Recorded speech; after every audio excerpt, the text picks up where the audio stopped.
I'm ready, sir.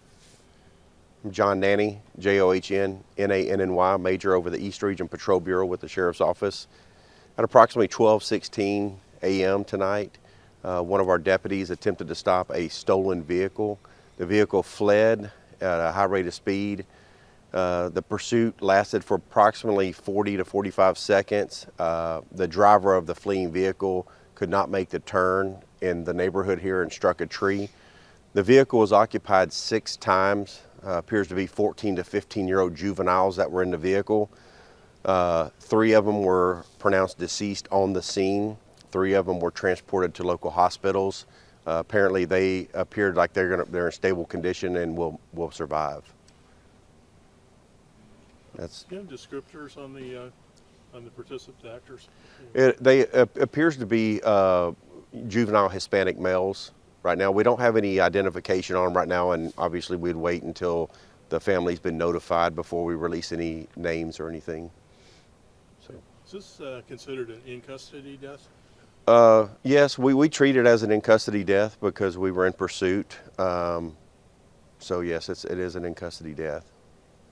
It'll be reviewed by we have a pursuit review board, and they will be reviewing all the video to make sure all the policies were followed during the pursuit.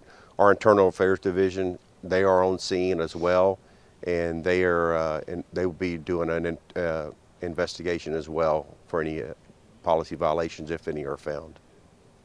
Okay, and the driver is deceased? Yes, it appears that the driver was one of the ones that were pronounced deceased.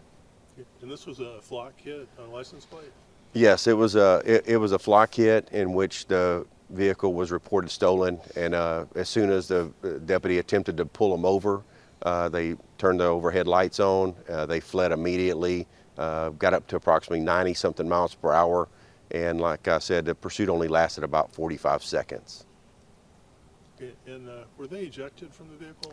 None of the occupants were ejected. They were all pulled out by EMS to attempt to treat them. Okay, and they probably had seatbelts on, do you think? No seatbelts. No seatbelts were on. The vehicle has a front, a rear, and a back rear passenger seat. The back rear is like a 3-row seating, and the 3-row seating, the 3rd row was not active. It had been laid down, but it appears that a couple of the occupants were still seated back there, but not in the seats.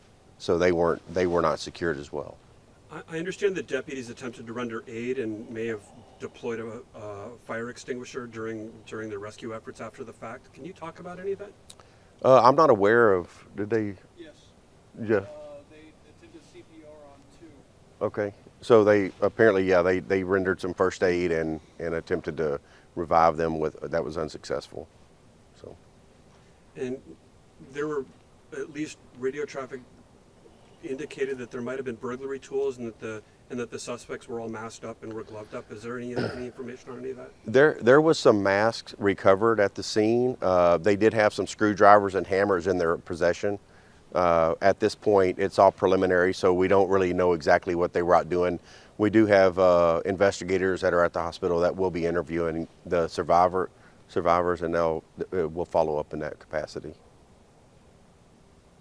Thanks a lot, sir. Appreciate it. Okay. Thank you, sir. Thank you.